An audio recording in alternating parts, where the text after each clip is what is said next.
All right, everybody. Captain Nav back with you once again. Let's get this show on the road here. Just had to grab and refresh my coffee, grab a little bite to eat just to keep me going here. And I'm not sure why. Oh, Scribbly, I see you there. Not sure why my jetway disconnected there, but let's just get Pushback Express ready to go again here, and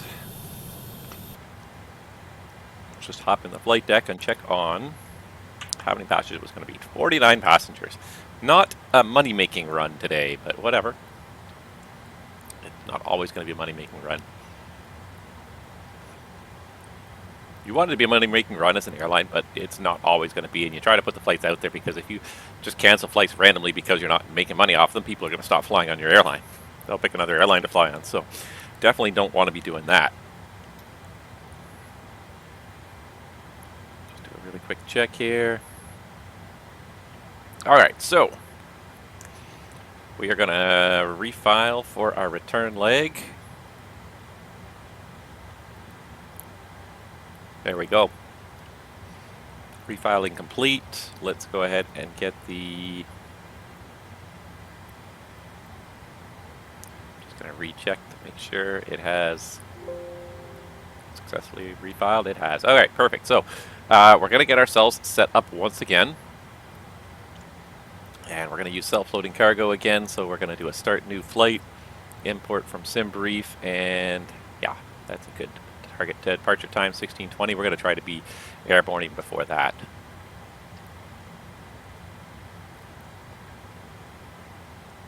Alright, there we go. We are ready for boarding whenever you are. I don't think we're even going to need fuel. We need 15,500. We got 17.6, so we are good. We've got more than enough fuel to get all the way back and still have min fuel. So no fueling up in St. Louis today. So let's just hop right back into that FMC and let's just do this again. All right.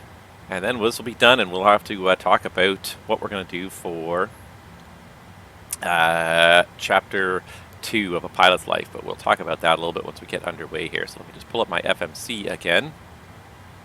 There it is.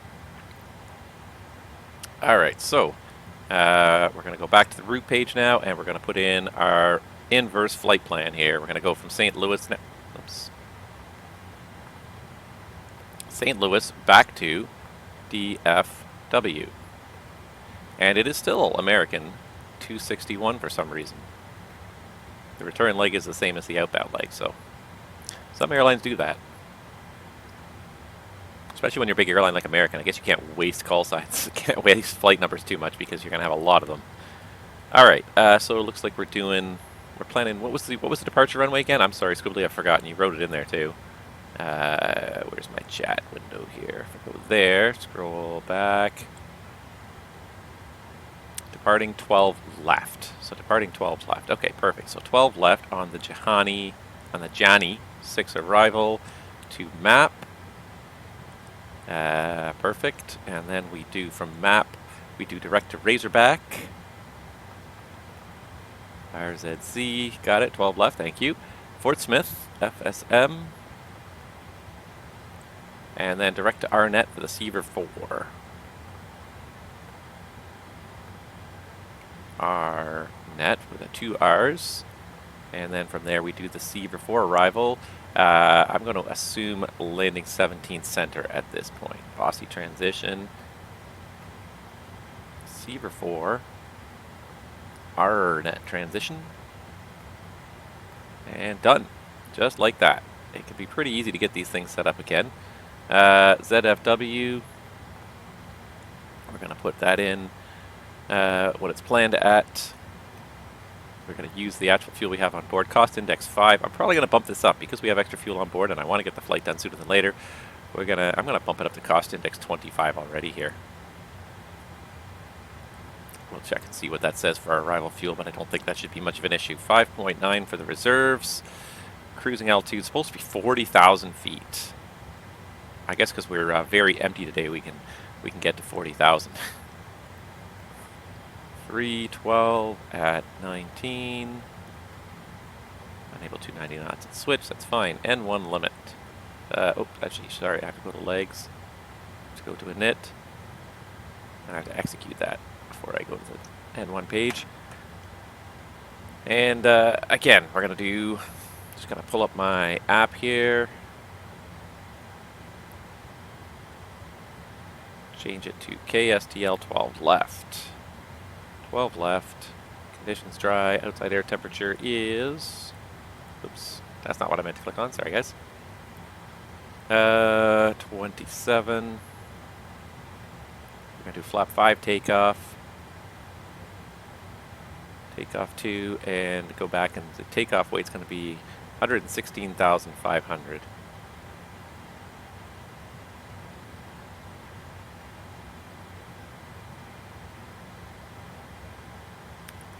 We can do a takeoff 2 on this one. Alright, so we're going to go ahead and do N1 limit, takeoff 2 with a D rate of 49 degrees. We're so light. It's not really too concerned today. We're going to do a flap 5 takeoff this time. CFG's in there, and we'll go with speeds 23, 23, and 26. And see if we can get the auto throttle to work this time. For some reason, I wonder if it's just like noise on my throttle quadrant, but for some reason it keeps disconnecting the auto throttle on the takeoff roll. It's happened like twice to me now, 3 times now. There's something glitchy going on there, and I'm not sure what it is. I'm going to have to try and see if I can find a fix for it. Did that jet bridge disconnect again?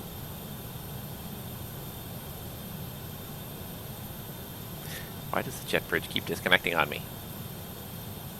Cameron, you can do it.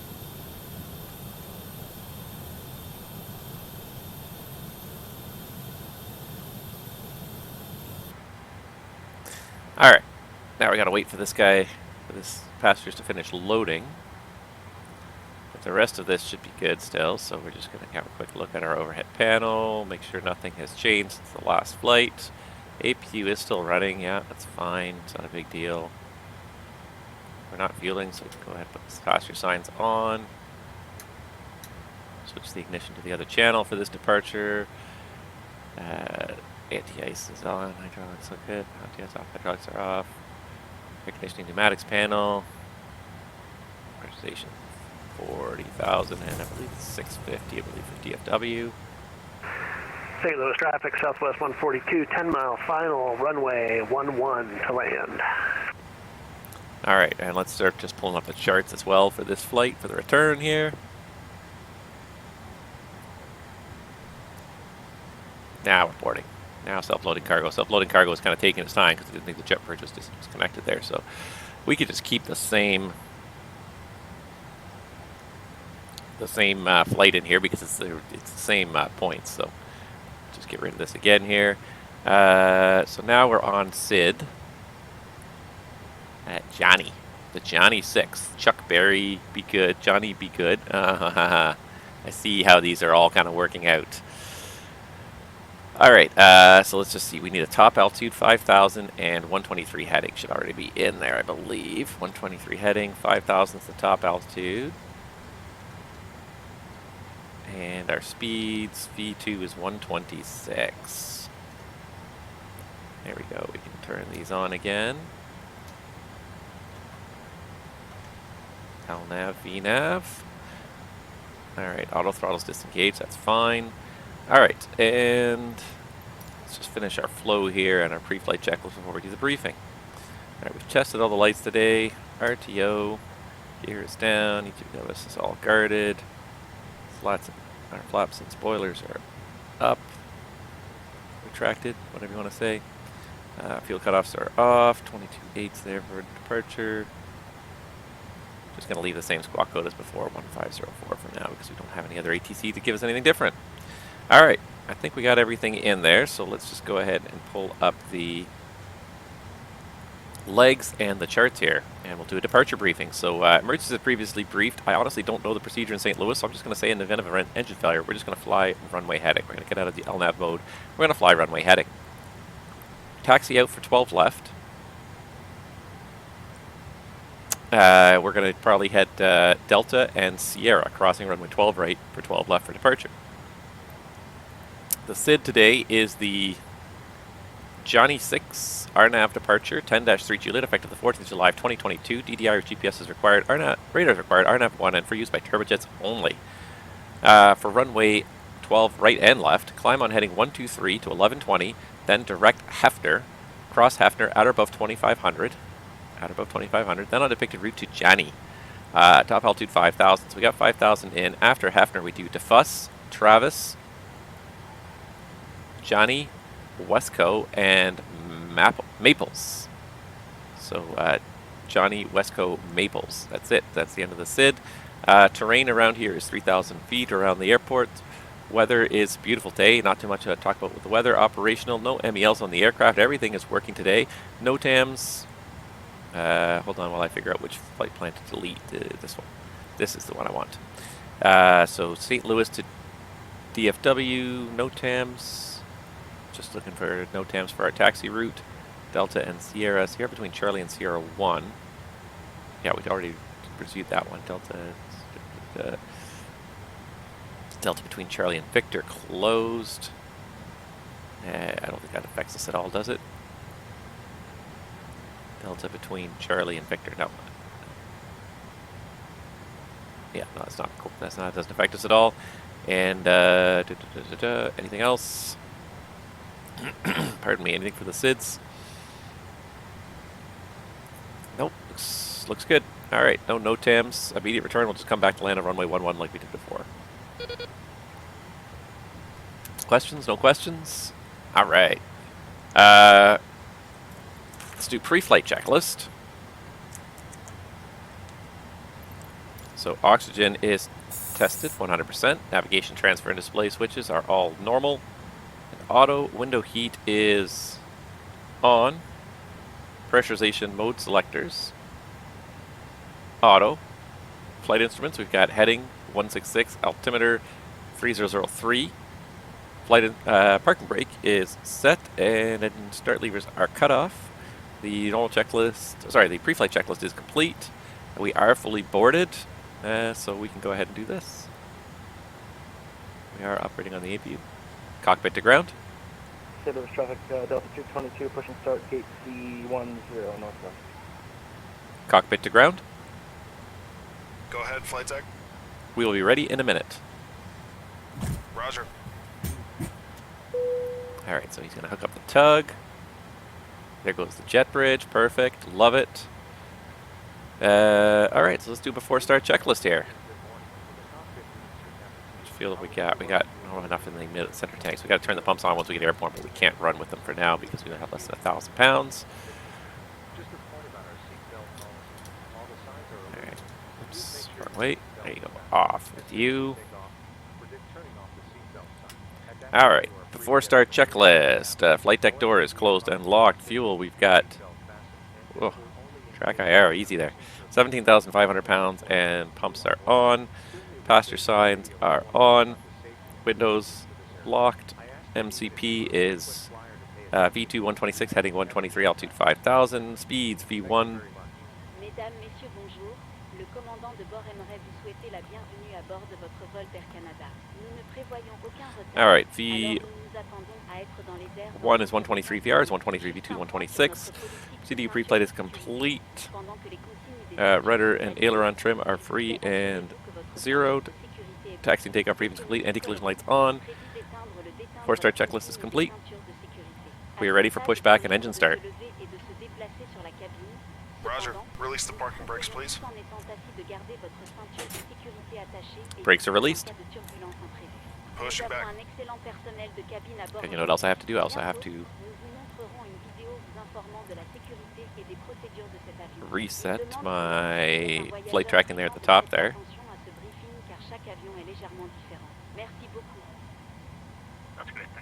You are clear behind, and you can start your engines at your discretion. Alright, starting engine 1. Now how am I going to do this here without being a jerk and cutting you off? Okay, we're going to do like a little flip around here.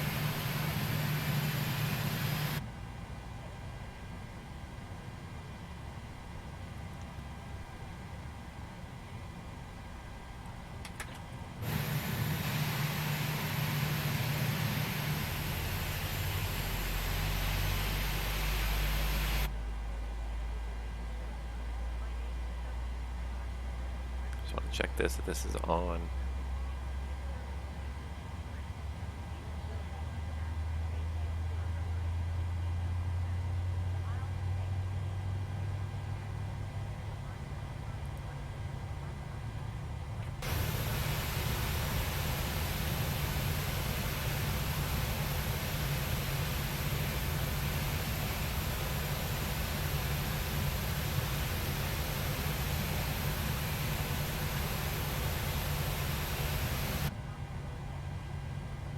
Alright, so that should be a normal start on 1. Let's start engine 2, and let's hope that the performance gets a little better as we get a little away from this airport here.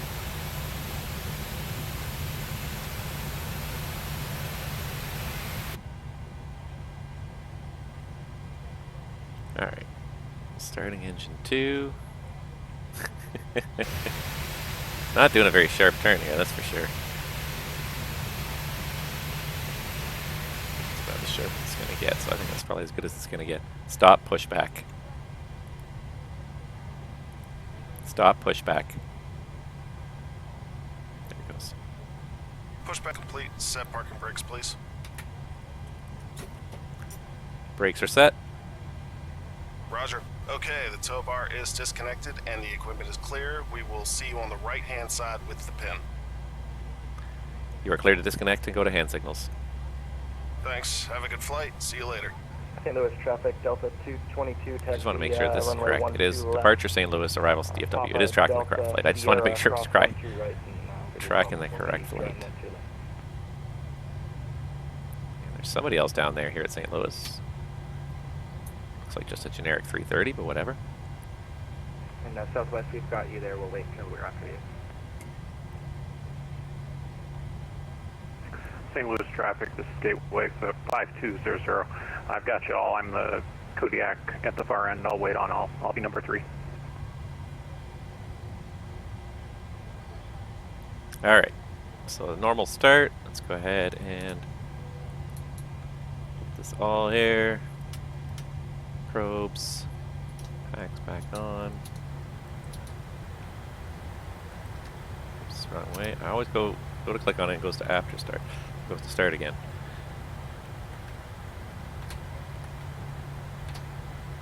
It's flaps 5 set for takeoff. Flight control check.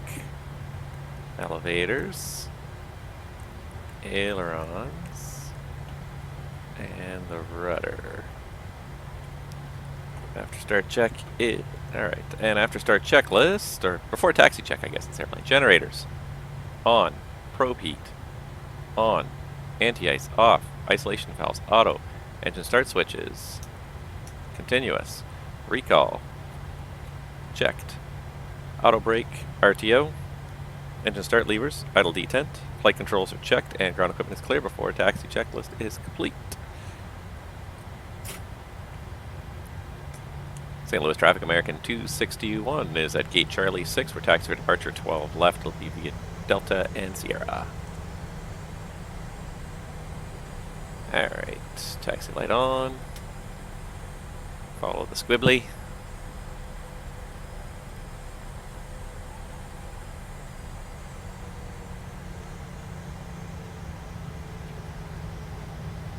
Try not to rev the engines up too much in this direction because we're pointed directly at the terminal building. If there's anybody loading an aircraft, any ramp guys out there, fuelers, anybody, that would not be good to be blasting them at a high power setting at this point. So,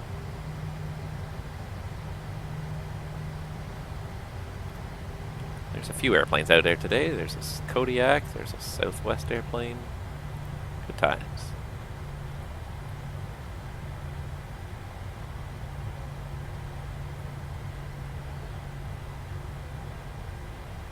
Alright, this time it's my turn to chase you back to DFW. We're going to take Romeo, a little shortcut here, and Romeo Sierra.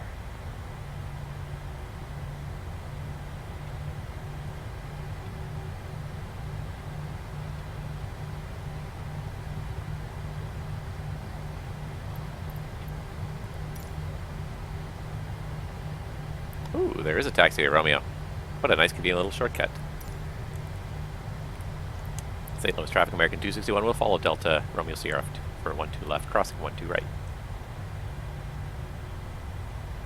Nice short taxi out here. We left the gate early. I had targeted 12:15, 12:20 on the flight plan, and we are well ahead of schedule here, which is great. Did I tell them to arm the doors? I did not. Arm the doors, flight attendants.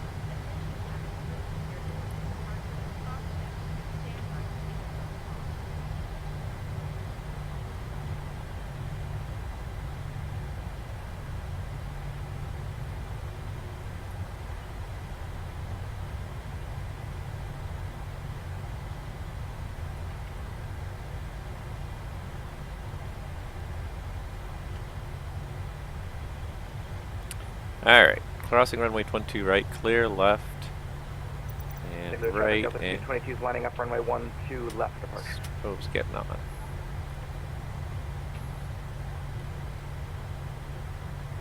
As best as I can tell, that runway is clear.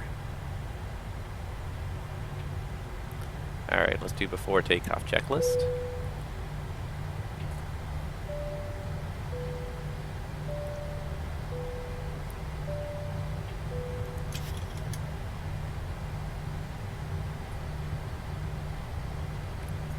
Alright, before takeoff checklist, flaps, we got flaps 5 green light, and stabilizer trim, we've got 5.12 units set.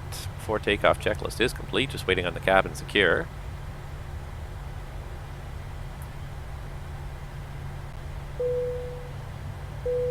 Okay, there's traffic Delta 222 is rolling 12 left on the Johnny. I hope the auto throttle works again today, but I'll be ready to just bump it up if we need to.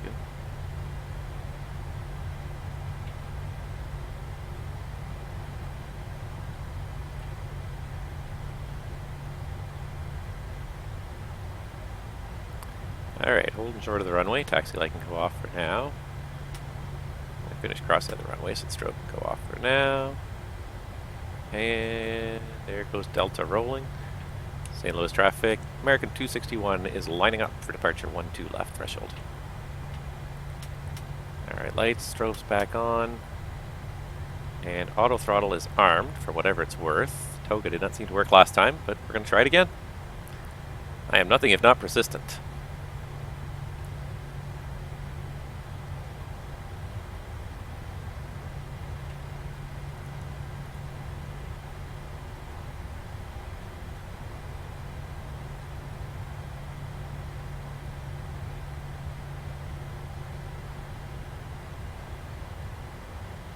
I see airborne. Just need to stop. Just need to slow down. St. Louis traffic gateway 5200 is now taxiing. We're going to follow the traffic out on 2 left, or 12 left, sorry. St. Louis traffic Delta 222 is airborne passing 2300, making the right turn on the Johnny 6. Last call. Have a good day, guys. Alright. The lights are on, cabin secure, here we go. Try Toga once more.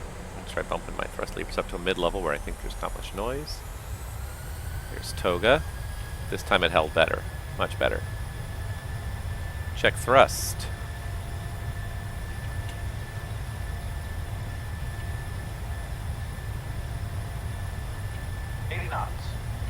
Checked.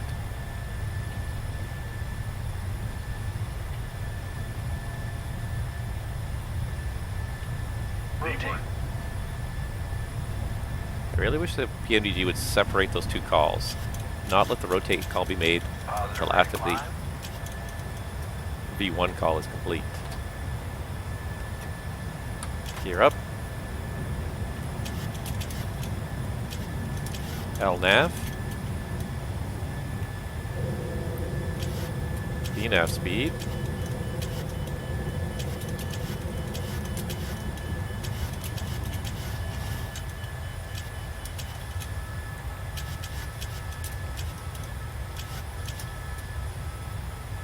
Command A. I don't think I changed the acceleration height. That reset back to 1500, didn't it? That's okay. Alright.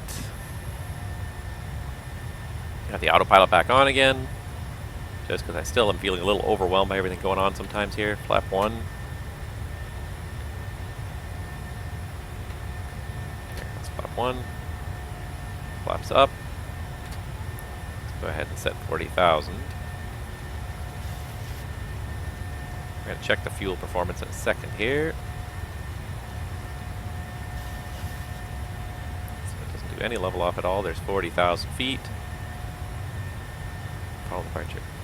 St. Louis traffic, American 261 is airborne, passing through 3500, the Johnny arrival, last call. Alright, accelerating to 250 around the corner. Everything seems to be pretty stable. Or St. Louis traffic. Pitch up. Gateway 52 is lining up, runway 12 left. Gateway. St. Louis. I'll get it right, guys. As long as you're having fun. Alright. There's a gateway out there somewhere. I think it's good.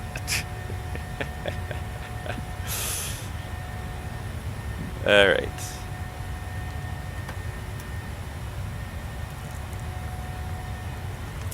After takeoff checklist. 52's running, rolling, runway 12 left. Engine bleeds are on, packs are auto, landing gear is up and off, and landing flaps are up, no lights.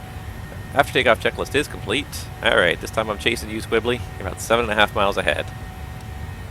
And you're just about to hit 10,000, so I'm sure you're going to open the gap momentarily. But here's a nice picture. Get some nice external gratuitous screenshots here.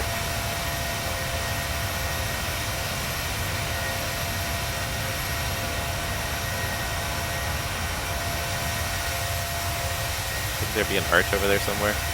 Oh, it is there. Oh, it is there.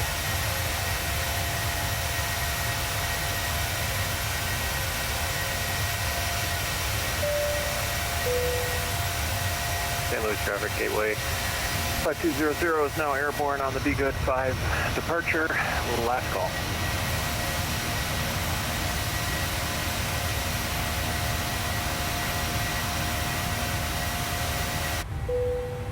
Alright, and there we go through 10,000. So, lights off. Beautiful day. Seatbelts can go off as well. Pressurization checks. So we're at, yeah, dips increasing, cabin rates climbing, cabin altitudes increasing, and guard is still up on number 2. Alright, and we're through 10,000. Away we go. 285 knots. Let's just do a fuel check here. We're going to land with 11,000 DFW. We can even bump it up even more than this. Let's see here.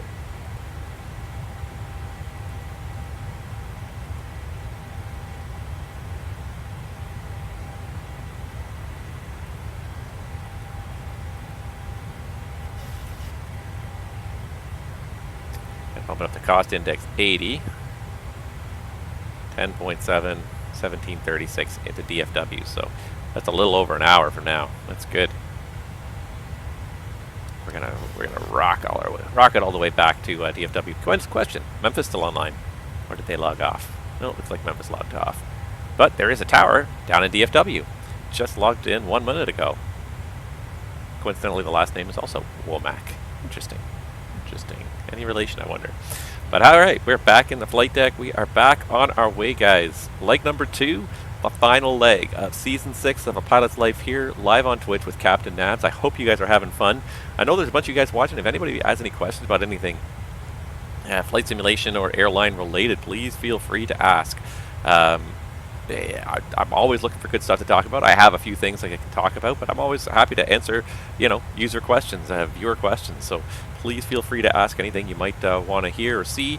Otherwise, we're just going to continue rocketing on down to back down to DFW, and we're going to do a whole turn. And this would be like a day's credit for an airline pilot. This probably wouldn't even be a day's credit. It might be a day's credit, or it might well be that they would probably tack something on to the end of this and make this like a multi-day pairing. So you do like the St. Louis turn, and then you go somewhere and spend the night somewhere. Depending on the airline you work for, there's usually a minimum pay per day when you go to work. Probably most of you guys know this, but airline pilots get paid per hour based on block time. So based on the time when the brakes are released. From the time you release the brakes at the gate to the time you set them at the gate of the destination, that's your block time. That's the time you get paid for. So you don't get paid for any of the pre-flight duties, but you get paid for the time that you're actually flying the airplane. So most airlines and contracts will usually have a minimum block hours per day. So if you come to work, there's a minimum amount of hours you're going to get paid for. It might be 4, it might be 4.5. There's usually some minimum number. So today we've done we're going to do about 4 hours of block time. So this could be a day. The trouble with doing a there's transition. So set standard set cross check to passing 18.5. So the trouble with having a day like this, anything where you're delivering less than the minimum guaranteed block time, the airline is paying you for time you're not flying. So to them, it's not particularly efficient. Now, of course, if you're talking 20 or 30 minutes, it might be it might not be all that inefficient. But you know, if we were doing a very quick turn, you know, if you're doing like a 1 hour, hour and a half flight each way, you get 3 hours of credit for the day. And then the airline's going to top you up to 4 or 4.5 or whatever your airline's minimum credit is for the day. That's time they're going to pay you where you're not working per se, where you're not actually doing anything for the company. So what they'll more likely do is they'll plan the pairing such that if you've got such a low credit day, it'll probably be something, a third flight attacked onto that day. So you go somewhere else. So it'll be at least 4.5 hours. And that way, whatever they're paying for you're actually flying for that time. Pairing construction is ridiculously complicated when it comes to airlines. The amount of permutations and possibilities that go into creating pairings in an airline, even in a relatively small airline, is just ridiculous. You've got to consider things like factors like duty days and potential delays. Like you don't want to have a day that's planned to the maximum. You've got to consider the cost. A lot of contracts will have a half duty day credit. So you'll either get paid for the greater of the time you actually fly, the time you're supposed to get paid for, or half the time you're on duty. So if you have a day where you go fly to St. Louis, then you sit around for 5 hours and then you fly back 5 hours later, instead of getting paid 4 hours for that, 2 hours for the trip out and 2 hours for the trip back, or whatever the actual time was. If your duty day is from the time you check in to the time you check out is like 10 hours, you'll get paid 5 hours instead. You get paid half the duty day. So it disincentivizes the airlines from making you sit for long periods of time, because nobody likes to sit around an airport waiting for something to happen. And I gotta say, like, this is I hate to use the word pet peeve, but it really is a bit of a pet peeve of mine. I hate sitting around the airport. I really do. I'm a pilot. I get paid to fly airplanes. I like to fly airplanes. I want to fly the airplanes. I don't want to fly the airport. I don't want to sit around the airport for 6 hours between flights waiting for the next flight to happen. So yeah, I'm milking 43 packs in less than full block time. I'm milking American today. Yeah, exactly. All right, that's part of the nature of the business. You average these things out. Like, certain routes may not be cost effective every single day, but across the whole schedule, across the whole network, you want to be profitable, obviously. But those 43 passengers may be connecting from St. Louis. They may be connecting to Europe or South America or something in DFW. So they may not be making money off this flight, but the fact that they get them to DFW to then get on a second flight where they go a lot further and probably pay a lot more for the ticket might make it more worth it for them. So this flight itself, if you look at this flight in isolation, may lose money, but the fact that they got more people on a long haul flight on a 777 going down to Rio,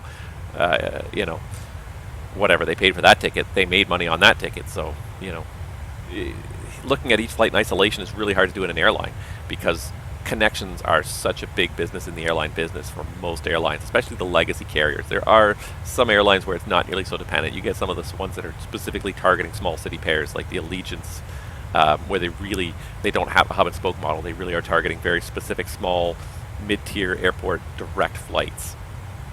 But the vast majority of the legacy airlines make their money off connections and the long-haul flying. The short-haul flying rarely makes a whole lot of money for the legacy airlines. If they're lucky, the short-haul flying will break even. But what the short-haul flying does is it delivers passengers to the long-haul flying. And that's where they make money. When you fill a 777 with passengers, and you only have 4 pilots in it instead of 2, but you've got 300-something people in the back instead of 40 people in the back of this airplane, and you're charging $2,000 a seat or whatever, that's where you're making your money, is on the long-haul flying. So it's hard to look at a flight in isolation and say, yeah, we lost money today. Yeah, maybe we did. Maybe this particular flight lost money, but half of those people who are going to DFW probably are getting on a flight to go somewhere else. So does the other flight make money? Is it a net loss? Is it a net win for the airline? anyways, these are kind of the things. But pairing construction especially can be so complicated. You look at things like duty day limitations. Obviously, you know, each pilot's only trained on one piece of equipment, so they can only fly that. So you know, you've got to have a certain number of pilots on reserve.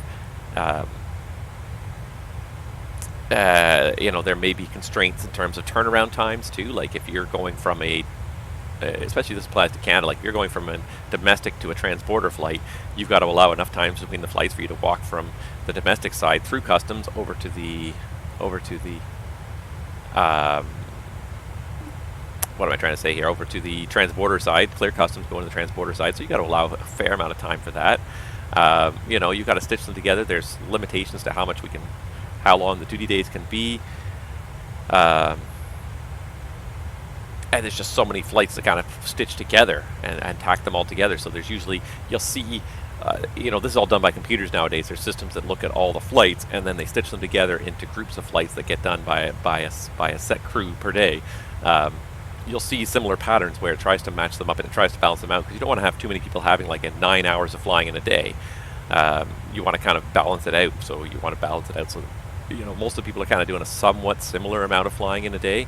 You're trying to make the most of duty days when people come in. So if people are coming in, you might as well try and use them to the max, because you're going to pay them for that day anyway. So this kind of a day where it's just a St. Louis turn and back, probably, it could exist. It might exist.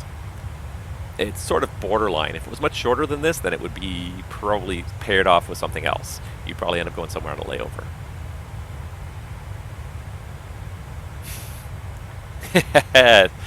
Supervised approach now, S3, all right, I love it. I have to fly into Toronto a bit more and keep you busy. I do have to say that, like, I have to say from a VATSIM perspective, I prefer radar.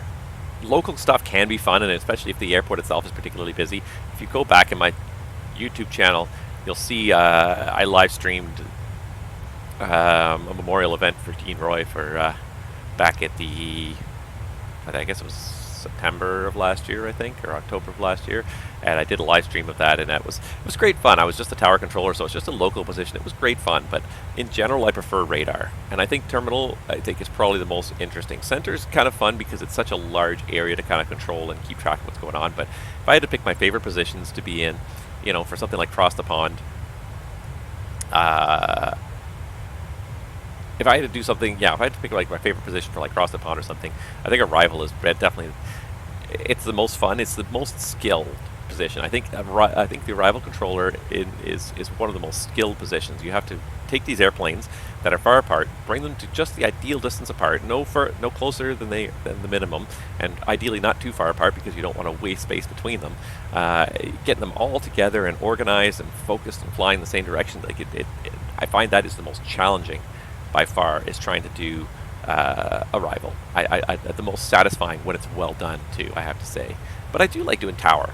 Tower can be fun, especially if you're kind of working all three positions, delivery, ground, tower. That can be quite fun, because then that again can also be a really big workload. If you're in Toronto and it's a busy night, that can be a lot of workload. And I also find apron is a fun position. Ground is very organized. Apron, I think, is one of the most interesting, again, because it's sort of the most random. As silly as it is, but being the apron controller in Toronto is one of the more entertaining positions, because you just got so much going on in weird different directions. So you don't, with ground, people get to the end of the apron, you just tax them to the runway, so it's fairly organized. With apron, you don't know who's going to call up next, which random gate is going to have an airplane that's going to call up next to be ready to go, and inbounds and outbounds. So I think that's one of the ones that actually requires a bit more skill almost than ground. Tower, I find in Toronto actually by itself is relatively easy, because the ground controller's done the work for you if there is one, and the arrival controller's done the work for you if there is one. There's no circuit traffic, there's no sequencing airplanes. Arrival sequenced your airplanes for you. So I am not, it's not that I don't like to do tower, but in Toronto it's relatively easy. Now there can be a lot going on and it can get quite hectic, but because it gets so hectic, everything is distilled down, and you have a very small set of responsibilities. Everyone has a very small set of duties that they have to do: delivery, ground, tower. Yeah. Departure, yeah. With VFR pattern traffic, it can be fun. The trouble is there's not enough VFR traffic most days, and that is my only problem with that. Especially you get an event like Cross the Pond, we're not doing VFR traffic. And the reason I'm talking about Cross the Pond is coming up, everybody. Hey, I'm not sure if the date was formally announced, but there is a date already selected for Cross the Pond. Airport applications are open right now. So for anyone who's running a VATSIM FIR in North America, please have a look. The airport applications are open. Yeah, it's going to be fun. It's going to be in October. It's going to be towards the end of October, I believe. And tons of fun. The one thing this year that they're doing that's a little bit, not different, but perhaps they're being a little bit more organized about it, is because it's eastbound, the North Americans end up having to get up very early to start this event. What they've done this year is they've established a green zone, a yellow zone, and a red zone for airport selection. And what that basically means is that airports in the green zone their applications will be accepted with no questions. Airports in the yellow zone will need coordination from adjacent FIRs and ARTCs to make sure there's going to be ATC coverage. So these are the ones that are a little bit farther away, that because it's eastbound and because of the time that people have to get up to handle these departures, you end up having to get up so ridiculously early. Like, people are getting up at like 4 or 5 in the morning to do these. They have to make sure they have all the controllers on the en route sectors as well in agreement that they're going to support this airport if their application's accepted. So the green zone's kind of the east coast of the US and Canada, no brainer, that's fine, it all fits into a normal zone. But kind of the Midwest of the US and Midwest of Canada, they're going to look at those applications carefully and make sure that the adjacent sectors will be online, that have agreed to be online before they'll accept them. Just because, again, how early you have to get up, they don't want to be forcing people, they don't want to accept an airport and then afterwards say, oh, well, we didn't get ATC, we couldn't get our adjacent controllers to come in and help us out, so yeah, there's just going to be no ATC. They want to make sure that the adjacent sectors are also on board for this. And then there's also a red zone, which is just a no-go. West Coast airports are just not going to be invited to cross the pond, and it's not a punishment, it's not meant as anything bad other than the fact that people would have to get up so ridiculously early to get up on the West Coast. Like, the normal start time is 6 a.m. Eastern time. So people on the West Coast would have to get up at would have to start at before 3 a.m. because those flights also have to not only take off, they have to take off earlier because they have to make up the distance to the East Coast. So they have to take they'd have to get up at 1 in the morning, probably, some of them. So it's probably not going to happen. As much as, you know, we kind of try to realistically simulate these things. The one thing that sort of kind of was brought up the last time around when it was discussed was basically, as much as we want to make it realistic, it's a hobby. Do we want to ask people to get up at 1 a.m. to go and do these events? Like, what are we thinking, really, at the end of the day? Like, even getting up at 6 a.m., okay, yeah, that's once a year is fine. But, you know, or are we just going to get people to sort of stay up all night doing these things? We can't really ask anybody to participate in this event in that sense and say, hey, do you mind staying up all night so that the other guy's going to have fun and be up during a normal day? I mean, if you want to do it realistically, we should have the en route and the Atlantic sectors up all night, because most North American flights leave North America in the afternoon and arrive in Europe in the morning, and then they're in the Atlantic sector all night long. Do we really want to ask the Europeans to get up at 6 a.m. for the arrivals? Do we want to ask Oceanic, who can we get enough Oceanic controllers to just stay up all night long to control 1,000 airplanes crossing the Atlantic? It's a hobby. There comes a point where we've all got to sort of take a step back and say, what are we doing here? Why are we doing it this way? What's going on? So anyways, so yeah, they've kind of clamped down a little bit on the airports that are going to be accepted across the pond, just to keep the hours within reason. It's not to punish the West Coast, because it's not at all. It's not that, you know, the planners are trying to exclude anybody. It's just that the practicality of it, this is a hobby. We're supposed to all be having fun. You're not going to get a whole lot of people that are going to say, hey, I would like to stay up until 7 a.m. controlling North Atlantic airplanes. That sounds like fun to me. That sounds like a great hobby. You're just not going to get that many people. 39 climbing 40. So that, I think, is probably the biggest thing. It's not to exclude anybody. It's just practical. So, but that being said, I'm sure we can find plenty of airports on the east coast of the U.S. On the east coast of the U.S. and Canada that will be able to participate in this event. And for westbound, it's not such a big deal because you're going with the clock. People are arriving in the afternoon local time. It's fine. That's not such a big deal. So, But yeah, it's something the planning committee has discussed, and they've discussed shifting it to realistic hours, having the eastbound be an overnight event. But then someone's just sort of sat up and said, "Wait, what? We're going to ask guys to we're going to try and find North Atlantic coverage for 1,000 airplanes from 8 p.m. to 6 a.m. Who's going to do that? Who is going to really do that? Honestly." So yeah, it was talked about, and it was just like in the air of practicality, it was just sort of like kibosh. It's like, no.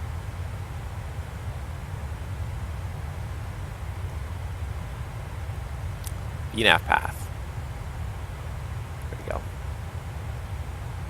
All right, there we are, level again. I just want to show you guys just a couple more pictures here that I had because they're fantastic pictures here. Let's see here. That one, I think. Let's see here. Haha. That's the one right there. We went camping at a provincial park. I did some cliff jumping. That's one. That's two. I have to say, those are just absolutely fantastic pictures. Just mid-air. Not even wearing a bathing suit. Just jumping off the cliff. Who cares? And last but not least, that picture is of me getting pushed in off the cliff by my nephew. Oh, that was great fun, though. I have to say that we went on a camping trip this year, and it was honestly one of the best camping trips we'd ever been on. It was so good. For those of you that do enjoy camping in Ontario, Grundy Lake Provincial Park has got to be one of the best campsites I've ever been to. It's pretty far out there. It's about halfway between Parry Sound and Sudbury, so it's not a short drive to get up there. But a huge campsite.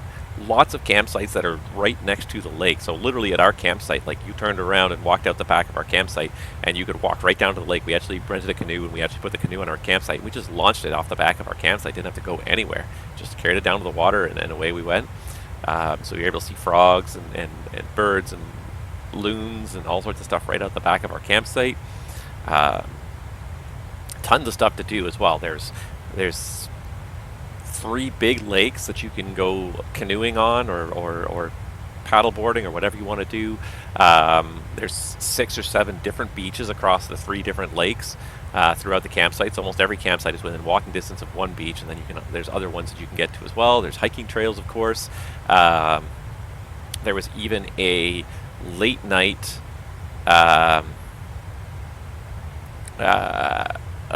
stargazing seminar, if you will. Kind of an introduction to stargazing for people who hadn't done it. They showed us some of the most common stars, and they did it. They started at like 9:30, I think it was, and they did like a half an hour kind of presentation of what stars are and what you're looking for and why they move certain ways. And then by the time they were done the first half of the presentation, they actually got into like describing like the actual constellations you could see. You could look up and you could see it because there was actually an outdoor amphitheater. And they had this presentation going on. You could just look up and you could see it. It was just fantastic. So many stars. We're so far out of the city, so there's so many stars you could see. It was great. You could see the Milky Way and everything. Tons of fun. Grundy Lake Provincial Park is definitely one of the... Oh, that's not what I was looking for. One of the best provincial parks I've been to. Just absolutely fantastic for... it was me. Absolutely one of the most fantastic parks I've ever been to in terms of just camping. I mean, there is some backcountry camping. There are some, you can actually canoe across some of the lakes. There's a handful of backcountry campsites, but most of it's car camping. But like literally, it's one of the biggest parks I've ever been to as well. There must have been like 300, 400, 500 campsites throughout various campgrounds, but it never felt particularly crowded. The one nice thing was we actually had a really good spot because our spot was kind of at the end of a dead end lane, so nobody drove down our lane except for people who were actually camping on that. And there was only about maybe a dozen campsites on our lane, so it was a perfect location. It was really good, tons of fun. Took way too long to get there. Had a little adventure getting there. It took us 9 hours to get to Grundy Lake from our home in the Toronto area, but it should only take about 3.5, 4 hours. There was a detour due to an accident that closed the road, so closed the highway. So yeah, the detour was a little bit lengthy. But yeah, great provincial park. kids love diving off that cliff. We actually canoed. That's actually on the far side of the lake from the campsite. So you had to get the canoe, go canoe, beach it right next to the cliff, and then go walk up the cliff and just dive in.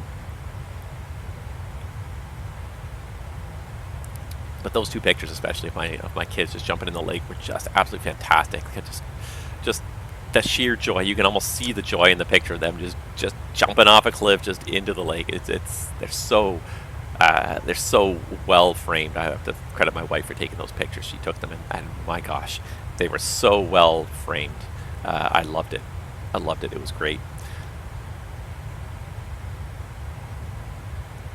But yeah, that was one of the things we did this summer. We did camping. We didn't do a whole lot of sort of big vacations. Our dog being ill kind of really put a kibosh on some of our vacation plans. But we did do that. We did spend a lot of time in the pool this summer because it was hot. So that was good to have a pool this year. That's for sure. Self-loading cargo. Cruise reached. Got some good satisfaction going on here today with self-loading cargo, I gotta say. 98%. Only 49 people. They've all got their own private row pretty much back there. They're all happy about that. It's a little bit of a shame to be finishing chapter 1 of a pilot's life, but chapter 2 is just so many neat features. I can't wait to get started in it, really. And I'm hoping that we will be able to get started in it in September sometime. So just pulling it up now here. I do have a... Oh, it needs an update. I haven't opened it for a little while here. But yeah, I'm going to reset my career because I had done a test career just to sort of play with it a little bit, see how it worked, see how it functioned. I really like it. I think it's totally worthwhile. But yeah, I'm going to have to... I'm going to do a new career, and we're going to start from scratch essentially here. So you guys are going to watch, again, a whole career. So I did take a job with Luxair. I did kind of play around with it a little bit, used it, gained a few $100. I have a bunch of friend requests, so I'm sorry, guys. I have not even opened this in, like, probably the better part of a month. So I see I have some friend requests. I have some salary information. So how much I got here? I got $1,600. Not bad. Not bad. I was down to $500, so I've earned $1,100 in pay just from flying around. I finished off my entire schedule, so... the biggest thing I'm going to have a hard time debating right now is when I reset my career, what job, what airlines am I going to go work for? And that's going to probably be the hardest thing for me to kind of figure out. And I may do like a special little mini live stream just to sort of generate a schedule and figure out where I want to apply. And even aircraft licenses, type ratings. I don't even know what aircraft type ratings to get. So I'm kind of... So again, I'm going to reset this. So everything's going to be no. And I'm kind of debating whether I should do the 320 or not, because like I said, I want to do the 320. I want to fly that Fenix 320, but I feel like on stream it's not going to be... My computer's not going to be able to keep up with this. Streaming and rendering the Fenix 320 gauges and everything, I don't think it's going to be able to keep up with it. So I'm debating whether or not to get the 320 family, or to revert back to the CRJ family. Because the trouble is, like, trying to find an entry-level operator. You can kind of find it with some of these, with the 737 and the 320. You can find a few 1- and 2-star kind of entry-level operators, but it's going to be a bit tough.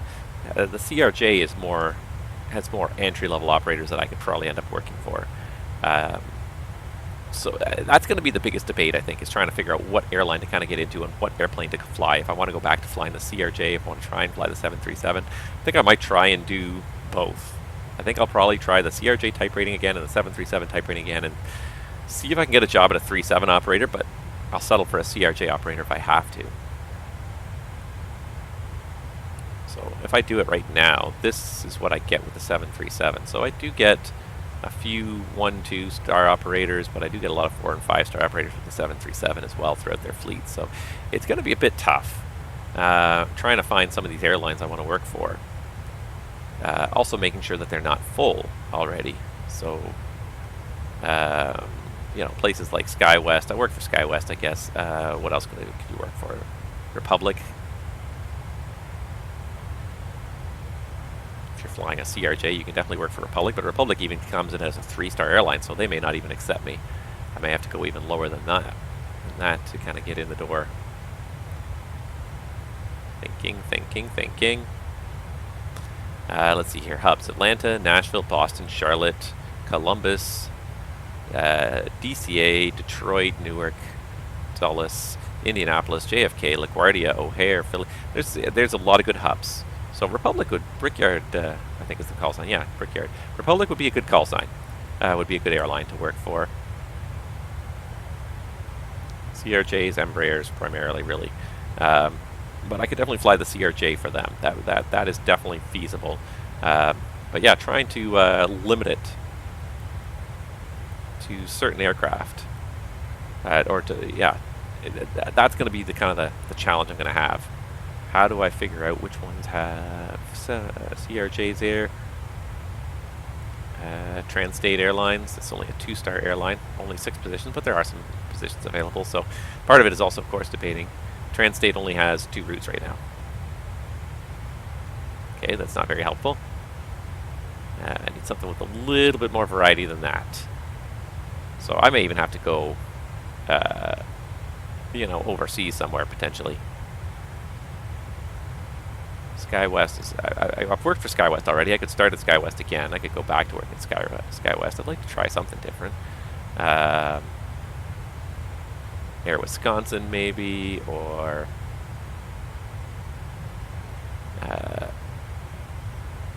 could even do Jazz. Could even try to do Jazz and fly around Canada again. GoJet. Lots of jobs available, at least at this level now. GoJet hubs, Newark and O'Hare. Could definitely do GoJet. There's a lot of stuff there for GoJet, so we could do that. That's Lindbergh. So there are possibilities. At the lower end, though, it's a little bit restrictive. I've really got to sort of be willing to look a long way away to kind of find some of these. What was I going to look for? Air Wisconsin.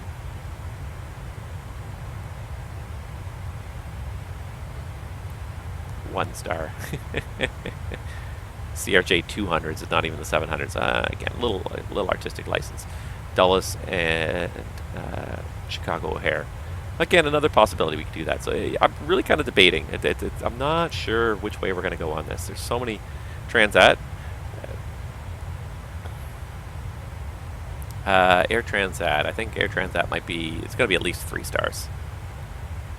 Oh, and they don't operate 737s anymore, I guess.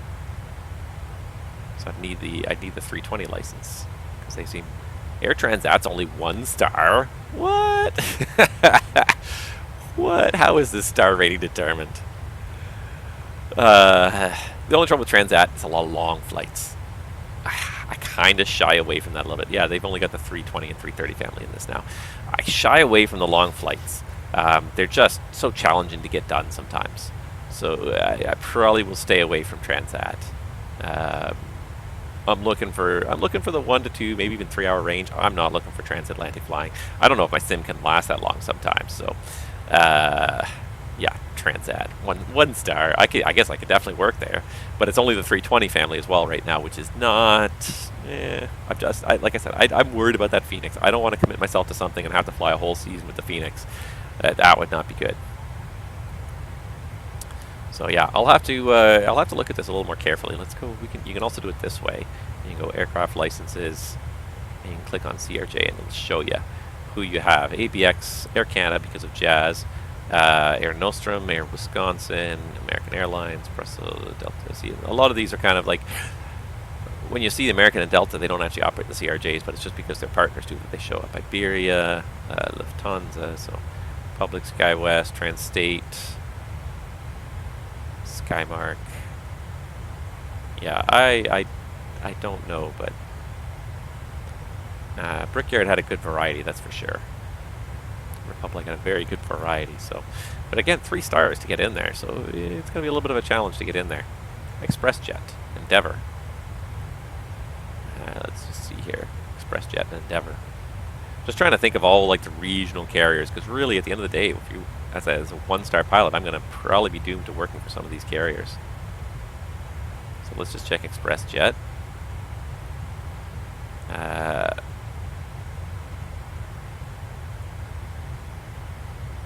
AC. Also a one-star airline.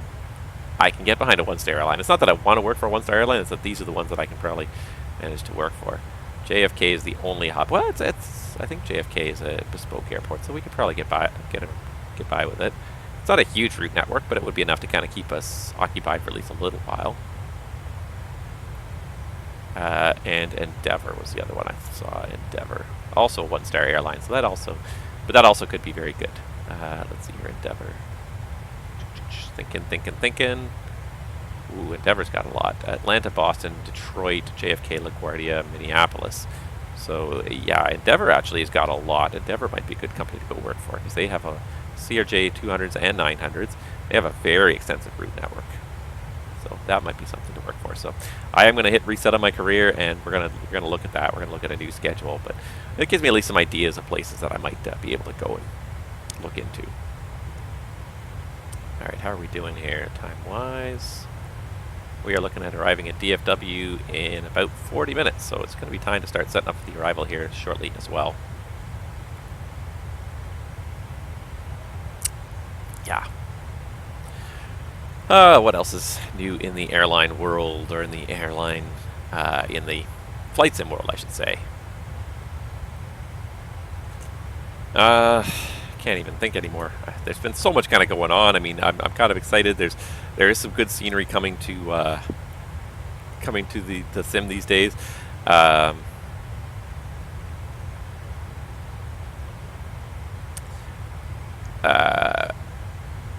one that, of course, I was happy about was Edmonton. It's not a particularly exciting airport, but nevertheless, Edmonton, good Canadian airport. We don't get enough Canadian airports. We definitely do not. So. I definitely would like to see that. There was a neat little thing I saw here, and I thought this was kind of an interesting little gimmick here. Parallel 42 released a new product called Campout, which basically lets you land your bush plane anywhere you want in the entire sim, and then it sets up like a little tent. You can set up a tent, picnic table, chairs near your airplane, and you can sort of set up like a little scene of you camping, and then you know, next to any old field, you can line next to any old grass strip and just sort of camp there. It's kind of a neat idea, just to sort of it's very cheap too. I think it was like €5 or something.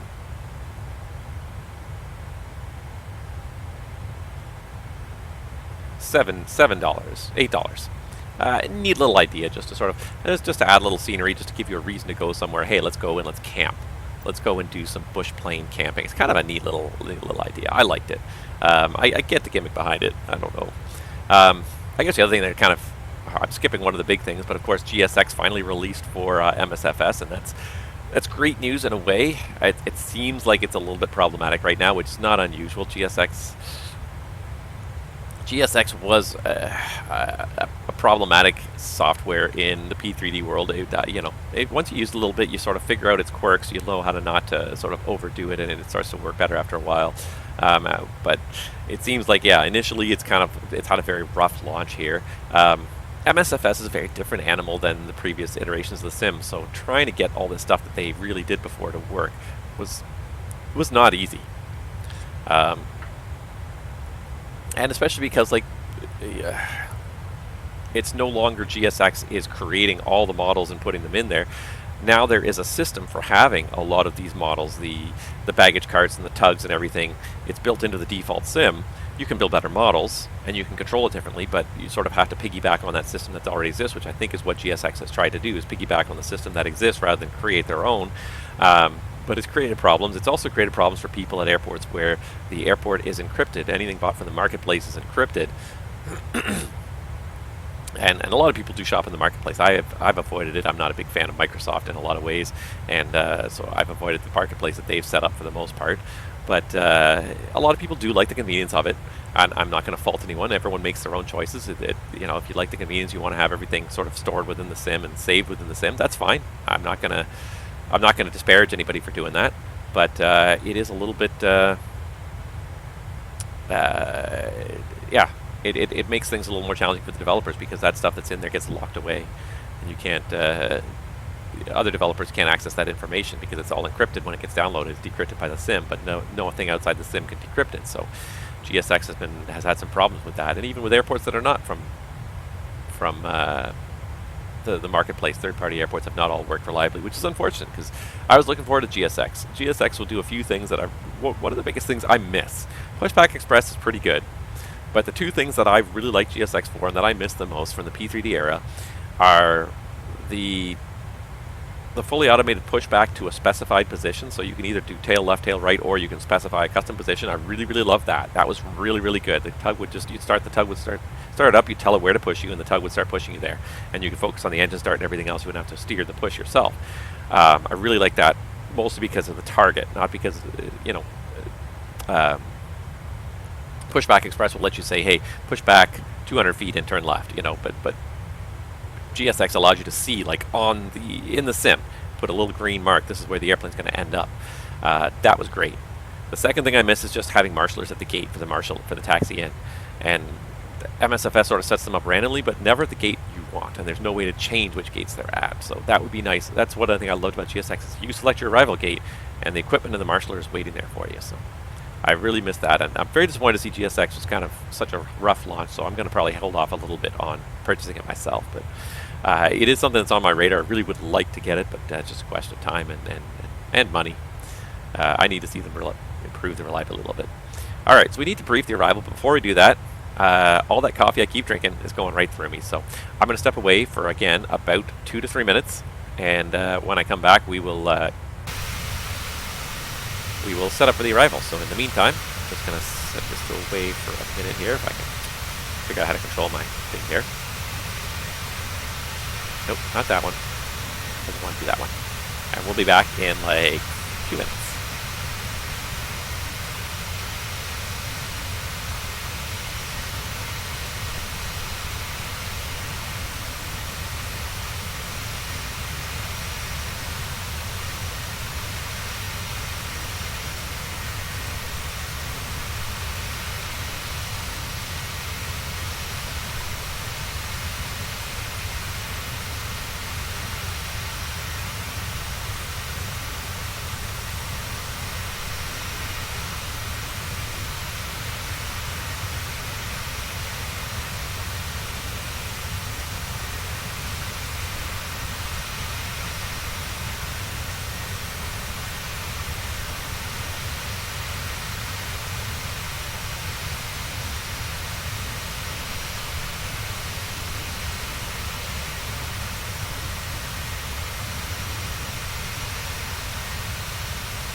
And just like that, he's back. Alright. Now we're coming up pretty quick to our top of descent points, about 50 miles away. So let's start setting up for the arrival here. We're going to plan on a flap 30 arrival again. Let's just make sure we got everything in here, and we'll do it. Actually, what we'll do is we'll do the landing performance calculation first here. So what's our weight? 110. Wow. We are quite late today. Quite low today. This one's very light. Alright, so if I do auto brake to 130,000, then I can subtract 800. So 62 minus 8 is 5,400. We're going to save probably about 1,000 feet above standard. 5,600. No winds, no slope. Temperature adjustment, we're probably at least 10, maybe 20 degrees above standard in DFW without having looked. So 56, so 58, 6,000. And then if I come in 10 knots over ref, we're up to 6,500. So definitely doable with auto brake 2. Alright, and we're just going to pull up our charts here for the arrival.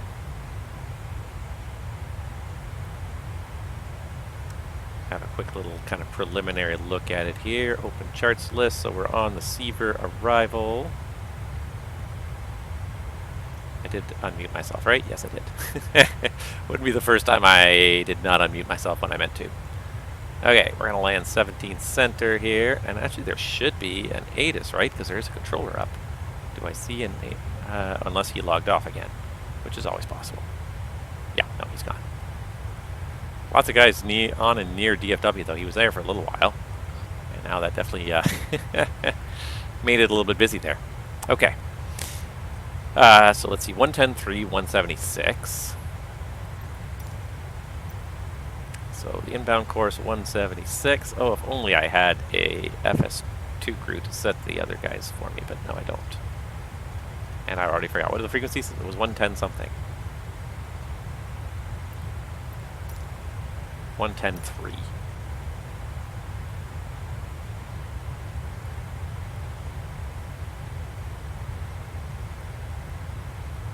So 110.3, 110.3. And let's see here. The minimums for this are going to be 762. Alright, so 762. Perfect. Alright, and we are ready for a briefing, I believe. Alright, so the speeds are in, the landing distance is checked, and on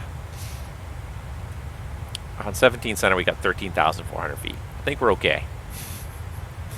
Alright, so the arrival today, we're doing the Seaver 4 RNAV arrival. This is Blade 60-2 pop, effective on the 17th of May of 2019. Radar is required, RNAV 1 and DDI or GPS is required. Turbojets only for use when Dallas is operating south. That is the case. Axie and Ronnie Transitions is not us. Alright, so on the Seaver 4 arrival from Arnett. We already passed Arnett. We're on our way to Please, Chumley, Just. First restriction is switch, 290 knots between 30,000 and 24,000. I'm just going to lean up just a little bit more so I can see that better. There we go. Then we go them at 290 knots at or above 210. Seaver at 270 knots between 13 and 16. Bridge at 250 knots between 12 and 11. Nuss at 240 knots between 10 and 8. And Yabbit at 230 knots at 6,000 feet. After that, it's a vector for the planning the ILS to runway 17 center here in DFW.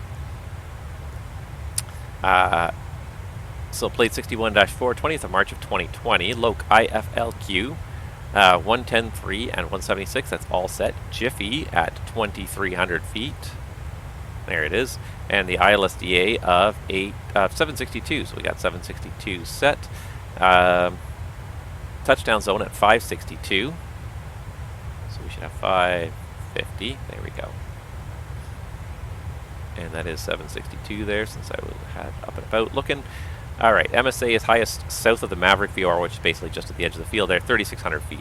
Next approach is to climb on a heading of 176 to cross Ypres at or above, at or below 3,000, then climbing right turn to 4,000 outbound on the Maverick VOR 176. Radial to the Jaspa intersection. So Ypres at or below 3,000, then the 176 radial to Jaspa. And hold. Yeah. DME radar required. Simultaneous approach is authorized with 17 left, 18 left and right. Feature size that's not coincident. And MLSR Pappy's left on 17 right as well. So make sure we're lined up with the correct runway. 17 center is the target runway today. Pappy's on the left, ALSF2 lighting system, and RBR 1800 or a half mile. That's all we need to do. Once we land on 17 center, it's a convenient right turn off the runway. Any of the high speeds will do. Mike 3, Mike 4, Mike 6. And we're going to look for a gate. Let me just check over here really quickly. Any gates. So let's see here. If I go... Let's reverse it and say St. Louis to DFW.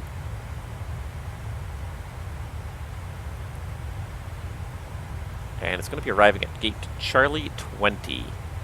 Perfect, so it's the right side of the field, so that's nice. Gate Charlie 20 should be somewhere over here, I believe. Let's see here, we can pull up the taxi, the parking charts for... That should be for Alpha Charlie. So Charlie 20 is, yeah, right here, spot 35. So we plan to hopefully cross a Kilo 8 and straight into Charlie 20 would be great. cross at Kilo 8 if we can do that. Otherwise, if we miss that one, we'll head down to Echo Lima. It's fine. We can come back up. But anyways, beam Kilo 8, spot 35 is Charlie 20. Terrain around this airport is 3,600 feet to the south. The weather is beautiful day. Not really a consideration at all. Operational. No MELs. No NOTAMs that I'm aware of. And we're just going to start this descent here to Yabit, 6,000 feet. So we're just going to descend via at this point. I see that top of drop's coming up really quick, and I don't want to miss it. Last but not least, NOTAMs. Any NOTAMs for the arrival into DFW?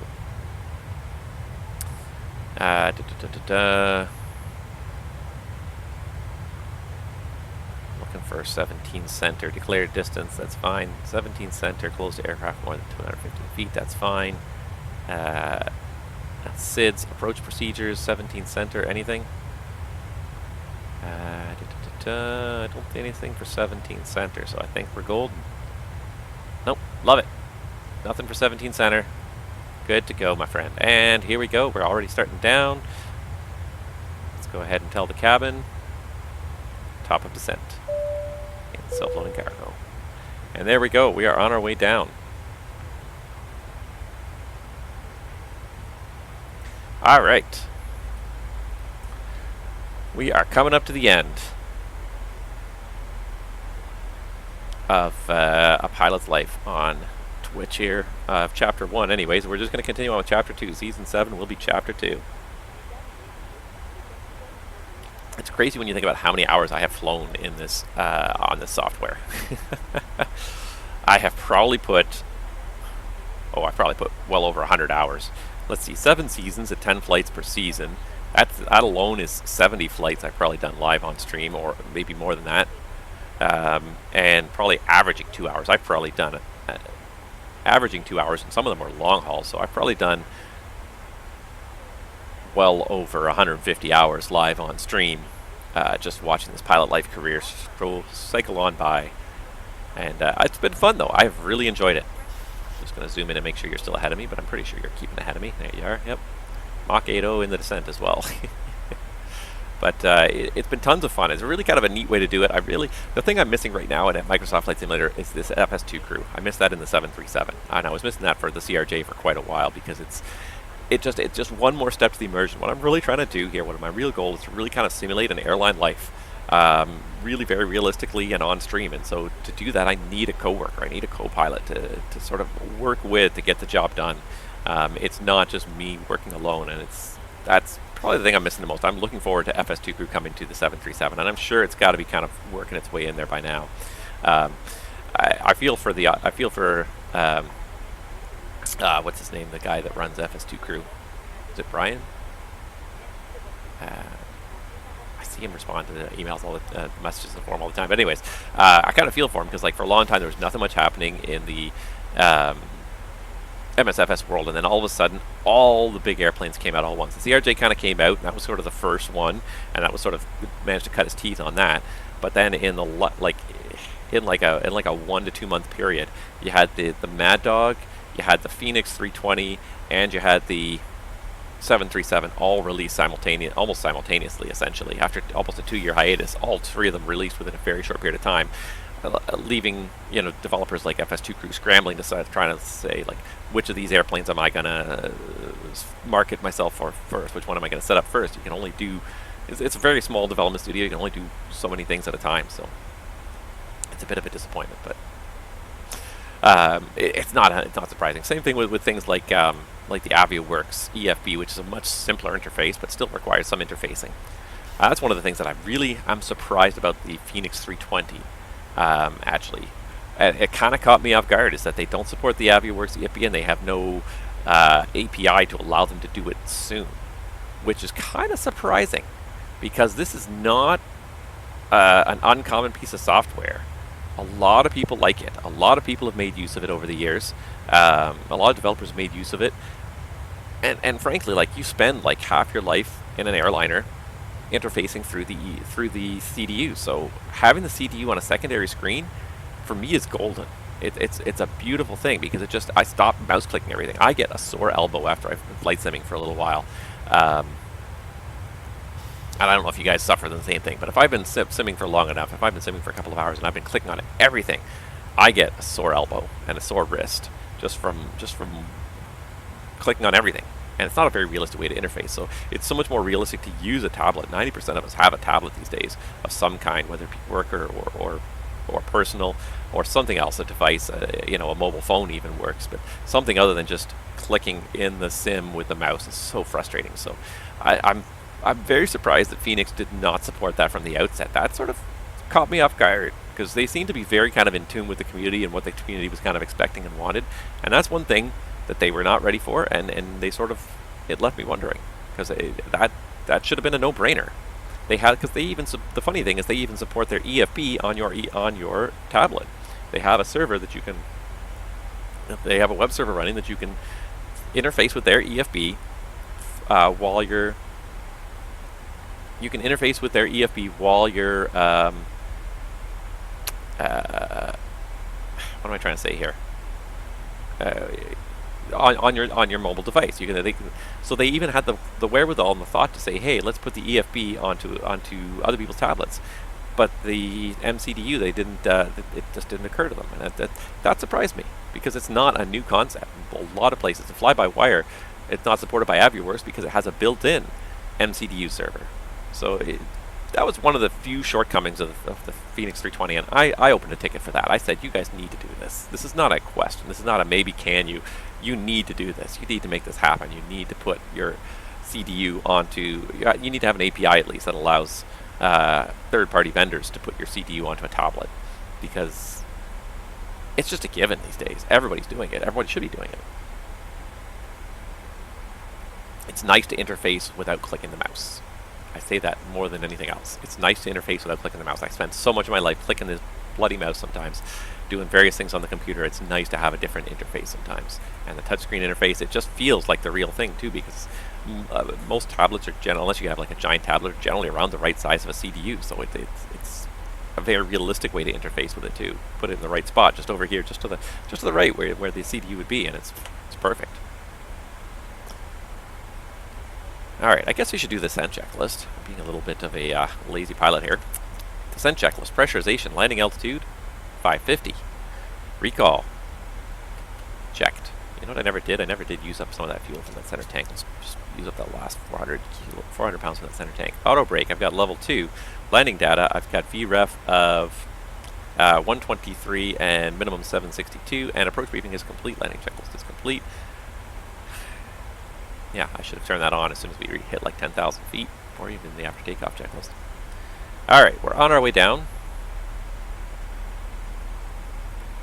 I see you there. Still staying ahead of me, you're about 7 or 8 miles ahead of me, so I'll definitely make sure to keep an eye on you and slow up before I see you slowing up. If you kind of cut the corner from Yobbit over to, I don't think it's Penny on this one, but it's Penny on the, or if you're on the 17th left. Oh no, it is Penny on this one. It is Penny. If you cut over from like Yobbit towards Penny, once you pass Yobbit, then I'll just kind of square it off to make sure I keep a safe distance behind you. Just gonna have another look at VATSIM, make sure nobody's logged on. Nope, DFW kind of quieted down. A whole bunch of departures all happened all at once. And there's actually another arrival inbound from the northwest. He should land just shortly after us. A couple even happening from Dallas Love too. Southwests. All southwests at Dallas Love all the time. That's okay. Alright. I know you posted it here. I've already missed it. What was the altimeter? 2991. Just set it now. Transition set 2991. Oops, that's not even close. 2991 inches set, cross checked, and passing 17.6 checked. Alright, looks like it's going to get bumpy in those clouds, so we'll go seatbelts on just a little bit early today.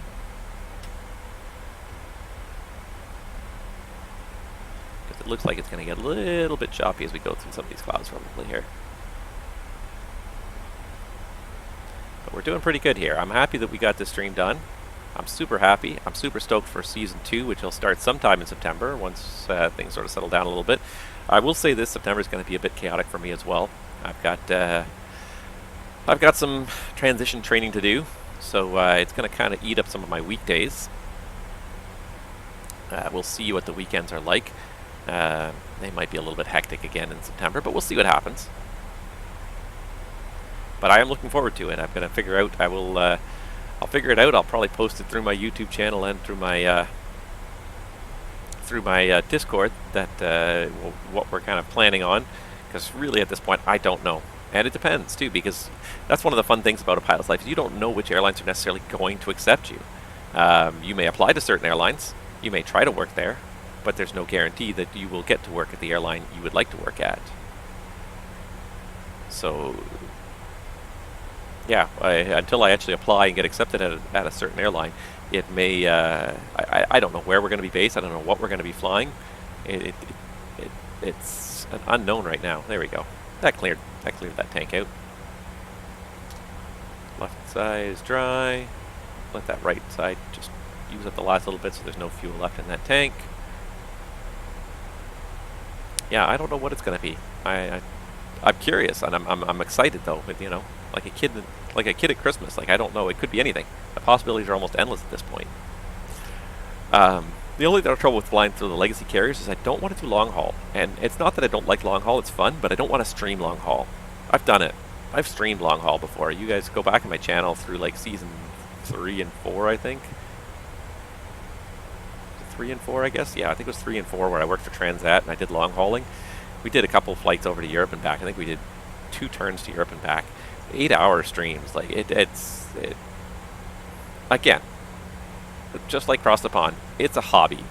It's supposed to be fun. I'm trying to keep it realistic, but I've got a reasonable breaking point. And as I've gotten a little older, I've decided that like 8-hour live streams are just not going to be a thing I do. This is about as long a live stream as you're going to get from me, I think. 4 to 5 hours. I've been talking for most of this 4 to 5 hours. I'm not running out of things to say, but my voice is going to break soon. I can feel it. It's getting a little weak now. Alright, you're slowed up to 250, and I'm about to slow up to 250 here, so it's fine. I'm catching up to you, but like I said, if you try to cut the corner a little bit and I keep it nice and square, we should easily be able to land one after the other.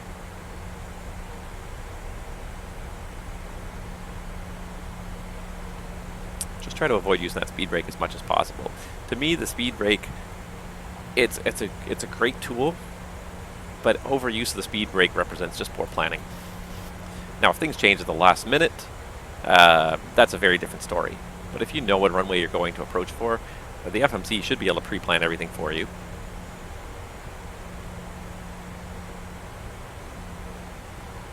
And you should and it's ideally planned without the speed brake. The number one reason I find to ever use a speed brake is if the anti-ice is on. Because when the anti-ice is on, it kicks the minimum thrust on the engines up to usually from 35 to 45%, to make sure there's enough hot air going into the bleed system. Alright.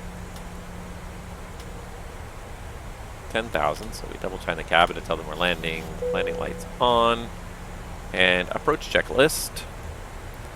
Altimeters, 2991 set. Checked. Approach checklist complete. Alright, I'm just going to do speed intervention from here. 230 for Yabit is it, so we're just going to slow back to 230 now. Yeah. I forget what I was talking about.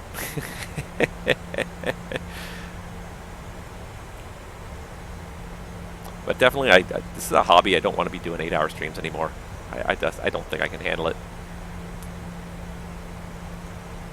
And at the end of the day, like, you run out of things to talk about after the first hour or two anyway, so this is, to me, is more realistic. Like, I don't mind flying legacy carriers, sort of transcontinental stuff, 3-hour, 4-hour flights. It's about the limit of what I would want to do in a single stream.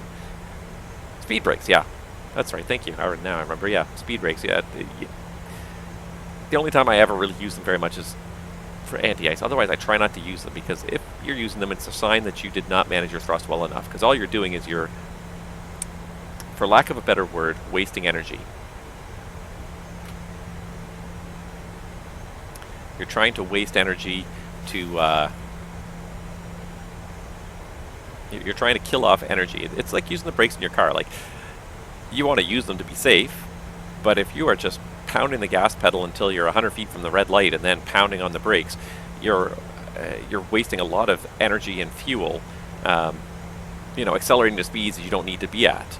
So that's the way I look at it. You get up to cruise, but then once you pull the engine to idle at cruise at the start of your descent, I try not to use the speed brake after that. I try to just let the airplane decelerate, try to plan the level offs and the decelerations so that I don't need the speed brake to augment them. I just don't simply put thrust against the airplane and it just slows down. But yeah, anti-ice is usually the only time I end up needing to use them, because anti-ice is often unplanned. You often don't know you're going to pick up ice at a certain altitude or through a certain cloud until after it happens. So that's sort of the one time where I kind of tend to use it. But after that, I really don't use it too much. I try to avoid it. Alright, I'm going to try so right now I got you about 3 miles in trail. I'm going to try to give you about 5 miles in trail on final.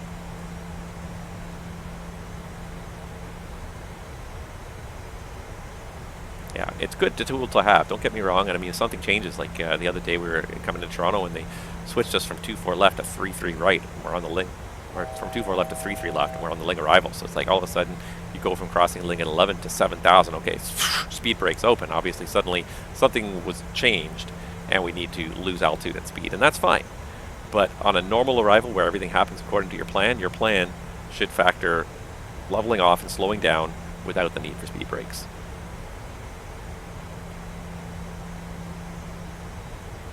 Alright, I don't know if you can see me behind you at all, but I am about 3 miles behind you. But like I said, I'm keeping it square, so this should buy us an extra mile or so here.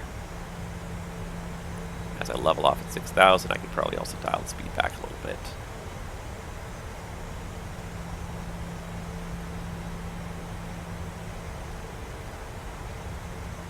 Should probably have that heading bug synced over here.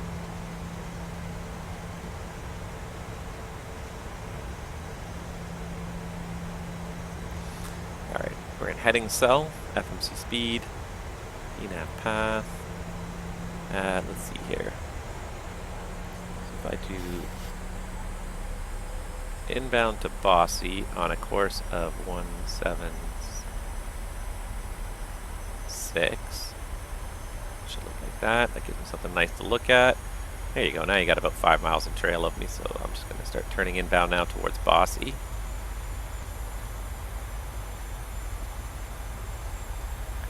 220 heading.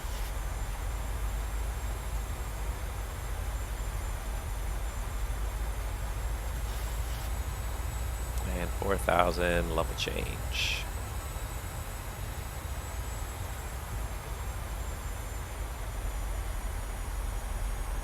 I never did spot you. You were just a little ahead of me, but I could never seem to spot your light through the clouds there.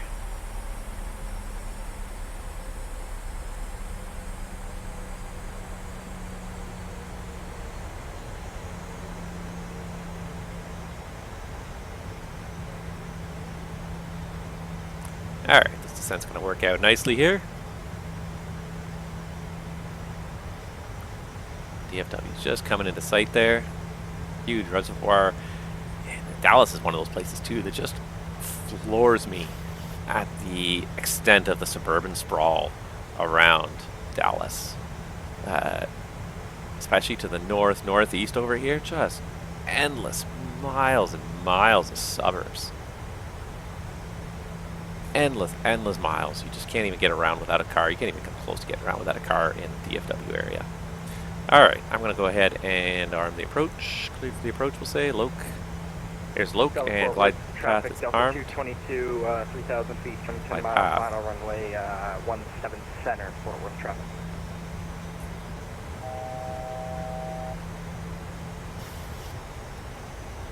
DFW traffic, American 261, joining 70-mile final, runway 17 center behind traffic. Alright, that's 5 descending 4,000. We're well below the slope. Let's go ahead and go just flaps 1.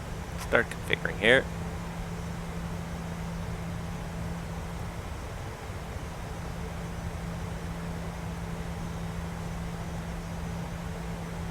Level off at 4,000 and just chase the glide slope from there.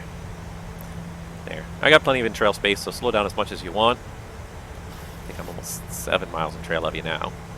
Alt acquire.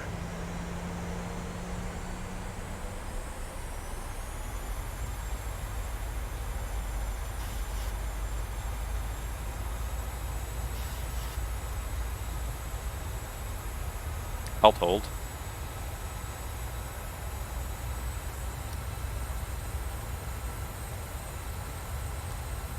Jiffy the FAF at 2300. Just going to keep the speed up a little bit because it's a long final here. Got a lot of bounce through 2,500 room. Copy that. Yeah, it looks, that cloud looks a little nasty there. Definitely looks like she'd be a little bit bouncy there.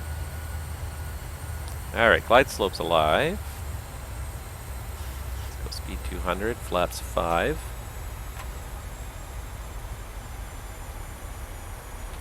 That's flaps 5 there. And there's glide path and the go around altitude of, I believe it is 4,000, right? Glide path, go around altitude 4,000 feet set.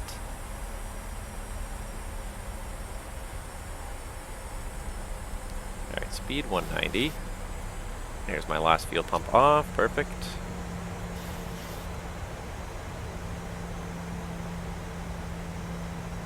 Dallas Fort Worth, Delta 222, 3 mile short final, runway 17 center.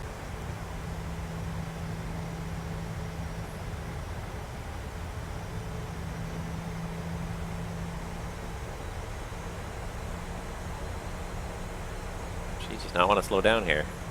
She's hot. She's doing it. Very slowly she's doing it.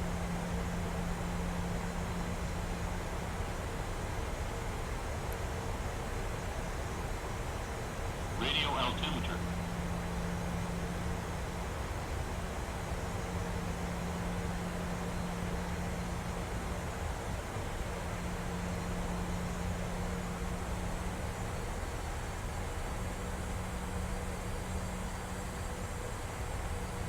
All right. Speed 170. Let's go gear down. Flaps 15.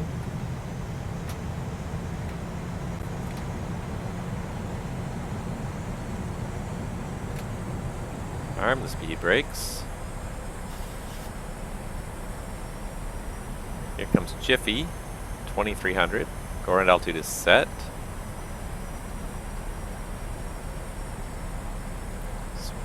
Speed app of 128 is set. Let's go flaps 25 and flaps 30. DFW traffic, American 261, 5 miles final, 17 center. Alright, landing checklist. See if we can do a better landing this time. Engine start switches are continuous. Speed brake is armed. Landing gear is down 3 green and flaps 30, green light. Landing checklist is complete. Oh, there goes my voice. Like I said, I've been talking too long now. The stream is about the limit of what I can do.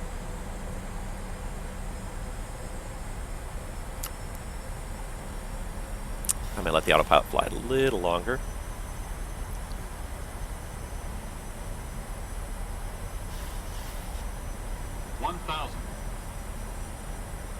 Alright, visual. Forward traffic, Delta 222 is clear, 17 center on Mike 4. Texture the gate, straight in Echo Lima. Cross 179. Beautiful. There, just gonna get rid of this Navigraph charts window at the top. I'm still bouncing around there. Yeah, she is a little bit bouncy today, you're right. Needs a little bit of power to keep her going. Alright, I'm gonna say clear to land then since you're clear. And she is getting a little slow on the performance as well as we come down here too.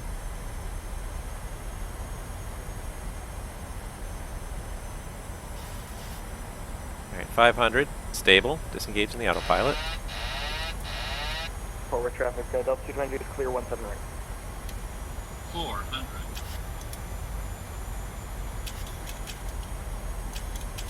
300. See if we can do this one without a bounce. 200. Come on, go over. Minimums. Landing. 100.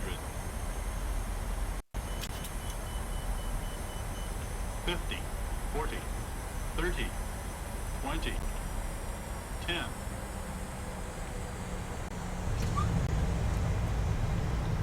That one's a little nicer. Reverse green.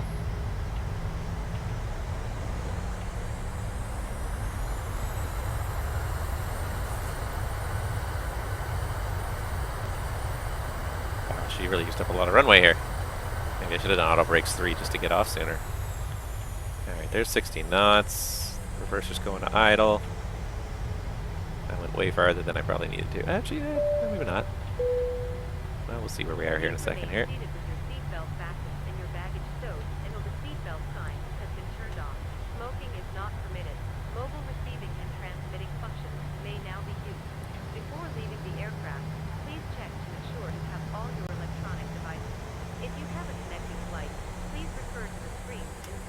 Oh, I'd almost stopped there.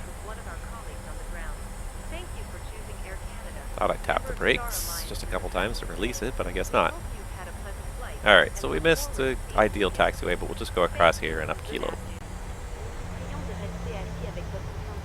Alright, so let's just cycle the landing lights off. The normal tax light off. We're going to leave the strobe on. DFW traffic, American 261 is clear of 17 center crossing, 17 right for the apron.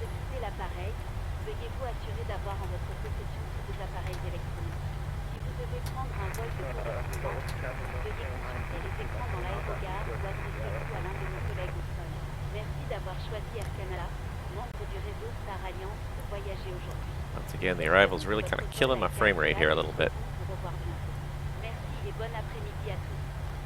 Alright, strobe staying on just because we're going to cross this runway right away. We're going to go in Charlie 20. I don't even see you there, but you got to be there somewhere. Because this is the Echo Terminal, so that's Charlie, that's Alpha, so we're going into Charlie.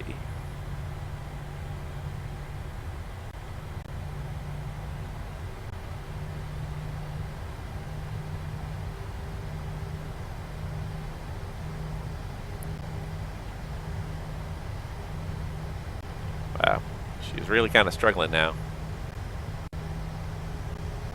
Alright. Okay, we should start that chronometer for the 3-minute timer. Alright, strobes are going off, and the APU is coming on.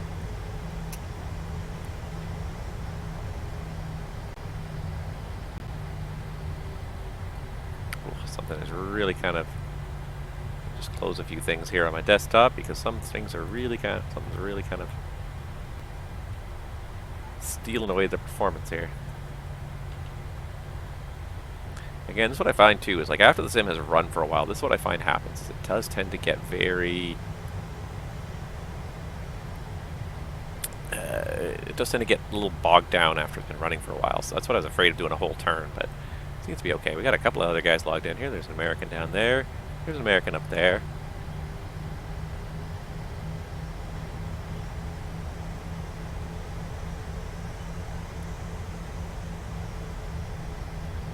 Alright, I'm just looking for Charlie 20.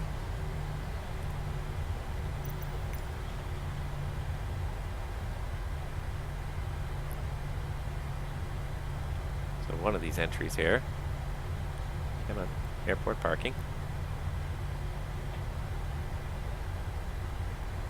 It's pretty much right across from Kilo 8. So if we go right across from Kilo 8, if anything, it's just ever so slightly to the left of Kilo 8. But we'll go straight in from Kilo 8 here and see if we can't find it. It's probably that one right there.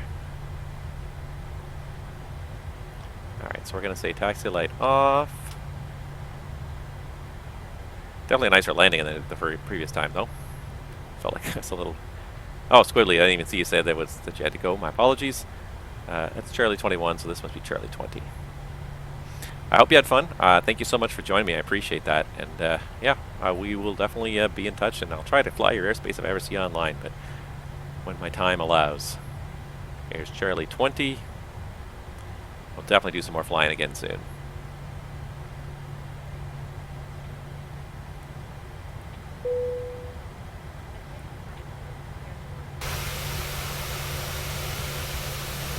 Focus in. Traffic up 918, 10 mile final 11, forward.